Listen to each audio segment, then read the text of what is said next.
Hello दोस्तों। कैसे हो आप सभी लोग।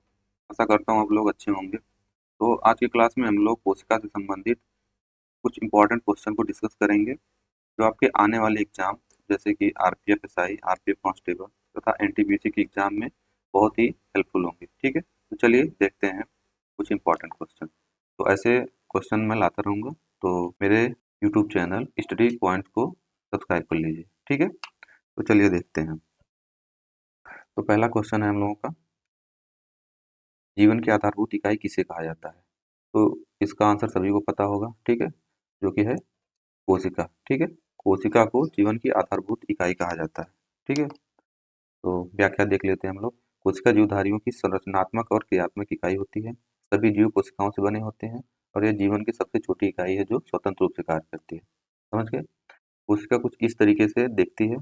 ठीक है, ये हम लोग नंगी आंखों से नहीं देख सकते, इसको माइक्रोस्कोप से देखने पर ऐसा हमको दिखाई पड़ता है। ठीक है, तो ये एक झिल्ली से घिरी होती है। ठीक है, जो 2 लेयर की होती है। ठीक, और इसमें जीव द्रव्य भरा होता है। जीव द्रव्य के अंदर जो है कई कोशिकांग दिखते हैं आपको। ठीक है, जिसमें जैसे लाइसोसोम है, माइटोकॉन्ड्रिया है।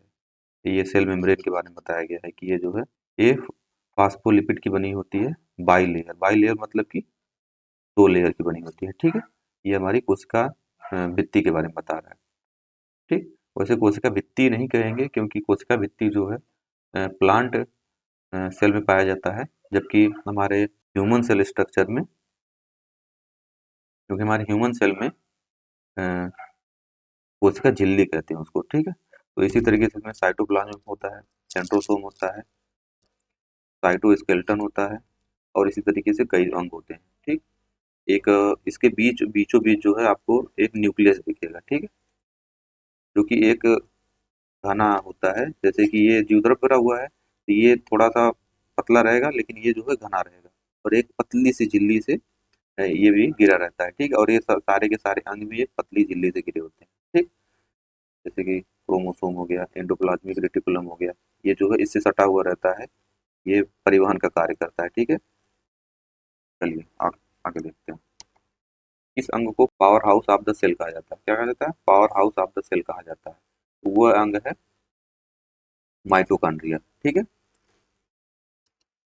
तो देखते हैं। माइटोकॉन्ड्रिया को कोशिका का पावर हाउस कहा जाता है क्योंकि यह ग्लूकोज जैसे कि पोषक तत्वों से ऊर्जा का उत्पादन करता है। यह ऊर्जा कोशिका की विभिन्न गतिविधियों के लिए आवश्यक होता है। ठीक है, इसीलिए इसको powerhouse of the cell कहा जाता है। ठीक है? कौन सा अंग केवल पादप कोशिका में पाया जाता है? तो इसका आंसर क्या होगा आप लोग बताइए। लाइसोसोम, लिसोसोम लिखा गया है, क्योंकि लाइसोसोम, क्लोरोप्लास्ट, माइटोकॉन्ड्रिया, नाभिक। तो इसका आंसर हो जाएगा क्लोरोप्लास्ट। ठीक, तो इसका आंसर हो जाएगा क्लोरोप्लास्ट, जिसको हम कहते हैं कि हरित लवक। क्या कहते हैं? हरित लवक।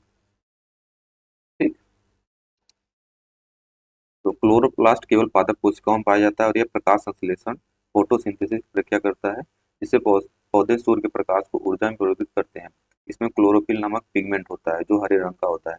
इसी के कारण जो है पौधों की पत्तियां जो होती हैं, पत्तियां जो होती हैं हरी दिखाई पड़ती हैं, हरे रंग की। ठीक है, चलिए। माइटोकॉन्ड्रिया का मुख्य कार्य क्या होता है? मैंने बताया, शुरू में ही बताया था माइटोकॉन्ड्रिया। तो माइटोकॉन्ड्रिया का मुख्य कार्य होता है, क्या होता है? प्रोटीन संश्लेषण, ऊर्जा उत्पादन, कोशिका विभाजन का या फिर अपशिष्ट का निपटान। तो माइटोकॉन्ड्रिया का मुख्य कार्य है ऊर्जा उत्पादन। ठीक है, ऊर्जा उत्पादन। माइटोकॉन्ड्रिया का मुख्य कार्य ऊर्जा का उत्पादन करना है। यह कोशिका में ऑक्सीजन का उपयोग करके ग्लूकोज को एटीपी, एडेनोसिन ट्राइफॉस्फेट में परिवर्तित करता है, जो जो कोशिका की ऊर्जा मुद्रा है। ठीक है, एटीपी। ठीक है, एटीपी इसको जो है कोशिका की ऊर्जा मुद्रा कहते हैं। ठीक है,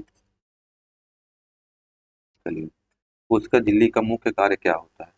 तो भोजन बनाना, पदार्थों का परिवहन नियंत्रित करना, आनुवांशिक जानकारी को संग्रहित करना तथा ऊर्जा उत्पादन करना। ठीक है, तो मैंने शुरू में बताया था कि ये जो है कोशिका की जो झिल्ली होती है, इसका कार्य होता है कि जो हमारे ये केंद्रिका हो गया। ठीक है, यहाँ लिक्विड भरा हुआ है। इस लिक्विड को अंदर से बाहर जाने के लिए तथा बाहर से कोई भी पदार्थ अंदर आने के लिए ये उसको नियंत्रित करता है। ठीक है, ये अर्धपारगम झिल्ली होती है। ठीक है, अर्धपारगम झिल्ली। ठीक, जो कि कोई भी पदार्थ इसमें पूरी तरीके से नहीं आ सकता। ठीक है, जो इसको अलाउ करेगी, ठीक है, अ, वही पदार्थ जो इसके अंदर आ सकता है, और जिसको ये अलाउ करेगी वही इसको बाहर जा सकता है। ठीक है, इसीलिए इसको अर्धपारगम कहते हैं। ठीक है, चलिए। तो परिवहन, पदार्थों का परिवहन नियंत्रित करना, इसका कार्य क्या हो जाएगा? पदार्थों का परिवहन नियंत्रित करना। क्या क्या? कोशिका झिल्ली सेमी परमिएबल। ठीक है, वही जिसको हम कहते हैं कि अर्धपारगम, सेमी परमिएबल होती है, कोशिका के भीतर और बाहर पदार्थों के आवागमन को नियंत्रित करती है। चलिए, पादप कोशिका में कौन सा अंगक प्रकाश संश्लेषण के लिए जिम्मेदार है? ठीक है, तो इसका देख लेते हैं। माइटोकॉन्ड्रिया है, लाइसोसोम है, क्लोरोप्लास्ट है, कि गाल्गी बॉडी है। तो हम लोगों ने इसके पहले भी एक क्वेश्चन देखा था जिसमें इसका आंसर हो जाएगा क्लोरोप्लास्ट। क्लोरोप्लास्ट मतलब क्लोरोफिल।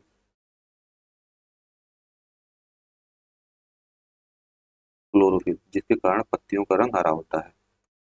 ठीक है, तो इसी से पौधों में प्रकाश संश्लेषण की क्रिया होती है, जिससे ऊर्जा का निर्माण होता है, जो पौधों में या फिर फलों में जाके संग्रहित होता है। ठीक है, चलिए। क्लोरोप्लास्ट, इसका क्लोरोप्लास्ट पादप कोशिकाओं में पाया जाता है और यह प्रकाश संश्लेषण की प्रक्रिया में प्रमुख भूमिका निभाता है, जिससे पौधे ऊर्जा का उत्पादन करते हैं। ठीक, चलिए। इस अंगक में आनुवांशिक सामग्री या फिर डीएनए, आनुवांशिक सामग्री या डीएनए पाई जाती है। लाइसोसोम, नाभिक, राइबोसोम, गाल्गी बॉडी। ठीक है, तो हमने देखा था ये हो गई हमारी कोशिका, और इसमें होता है केंद्रिका होती है। ठीक है,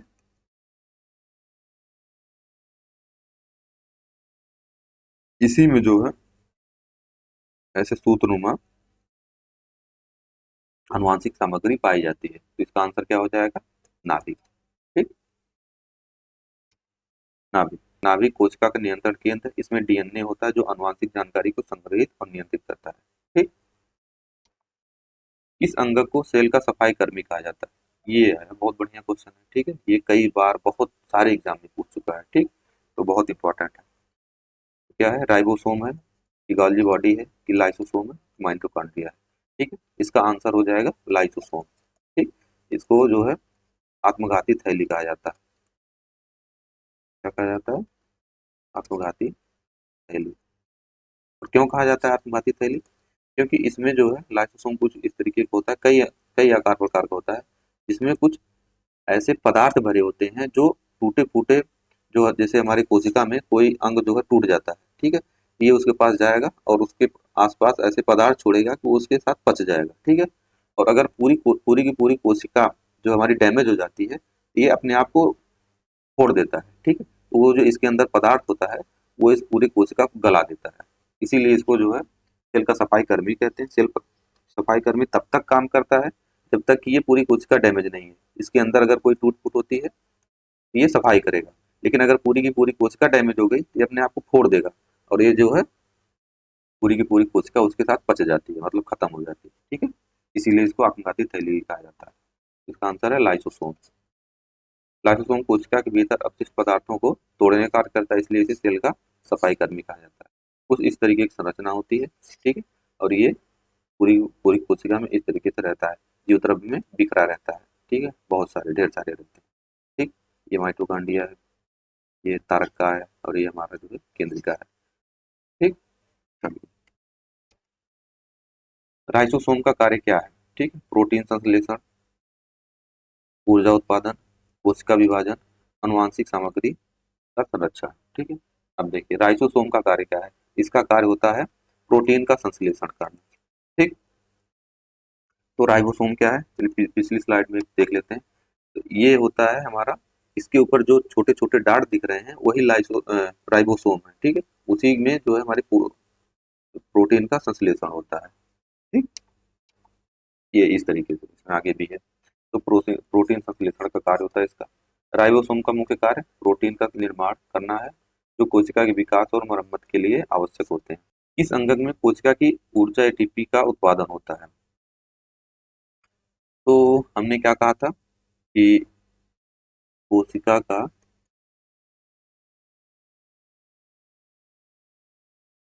ऊर्जा गृह किसे कहते हैं?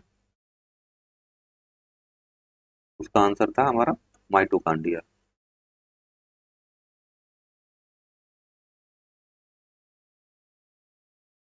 ठीक, तो यही इसका भी आंसर हो जाएगा, क्योंकि यहीं पे जो है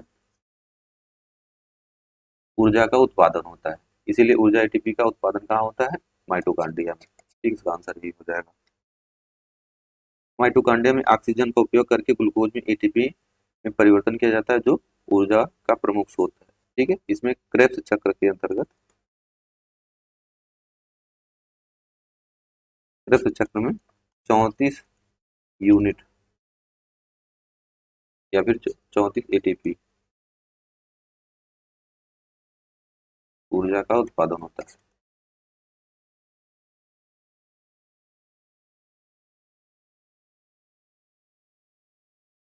इसको आप लोग तब समझ पाएंगे जब पूरे डिटेल से पढ़ेंगे। ठीक है,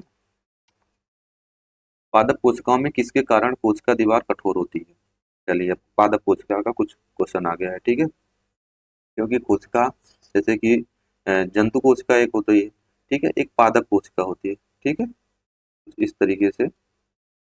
ठीक है, तो इसमें कोशिका भित्ति पाई जाती है। क्या पाई जाती है? कोशिका भित्ति।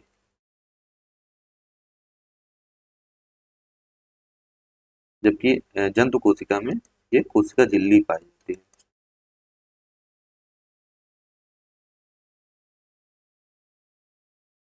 जो कि ये एक जीवित संरचना है। क्या है?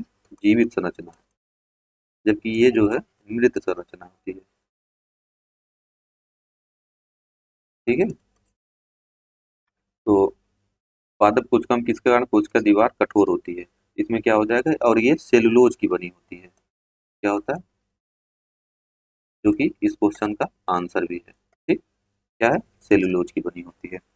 चलिए, पादप कोशिकाओं की कोशिका दीवार मुख्य रूप से सेलुलोज नामक पदार्थ से बनी होती है, जो इसे कठोर और संरचनात्मक मजबूती प्रदान करती है। ठीक, जानवरों की कोशिका और पादप कोशिका में प्रमुख अंतर क्या है? तो क्या है इसका? कोशिका झिल्ली है, माइटोकॉन्ड्रिया है, कि क्लोरोप्लास्ट है, कि नाभिक है? तो इसका आंसर हो जाएगा क्लोरोप्लास्ट, क्योंकि क्लोरोप्लास्ट केवल और केवल पादप कोशिका में पाया जाता है। पादप कोशिकाओं में क्लोरोप्लास्ट होता है, जो प्रकाश संश्लेषण के लिए जिम्मेदार होता है, जबकि जानवरों की कोशिकाओं में ये अनुपस्थित होता है। ठीक है, इस कोशिका में केंद्रक झिल्ली नहीं पाई जाती है। इस कोशिका में केंद्रक झिल्ली नहीं पाई जाती है। पादप कोशिका, पश कोशिका, जीवाणु कोशिका, शैवाल कोशिका। ठीक है, इसका क्या आंसर हो जाएगा? जीवाणु कोशिका। ठीक है, जीवाणु कोशिका में केंद्रक झिल्ली नहीं पाई जाती है। चलिए, जीवाणु कोशिकाएं प्रोकैरियोटिक होती हैं। ठीक है, जैसे कि आप कोशिका के बारे में पढ़ना शुरू करेंगे, क्या होता है? कोशिका जो होती है दो प्रकार की होती है, प्रोकैरियोटिक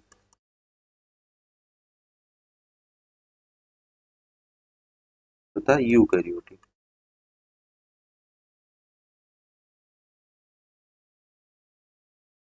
ठीक है, तो प्रोकैरियोटिक जो होती है वो अविकसित होती है। ठीक, और ये जो होती है पूर्ण विकसित होती है। जैसे कि हम लोगों के या फिर जंतु कोशिका जो होती है वो पूर्ण विकसित होती है। ठीक है, तो इसी प्रकार का है जो जीवाणु कोशिका होती है, वो प्रोकैरियोटिक होती है, जिसमें केंद्रक झिल्ली नहीं होती। इनका अनुवांशिक पदार्थ नाभिक के बजाय सीधे कोशिका में पाया जाता है।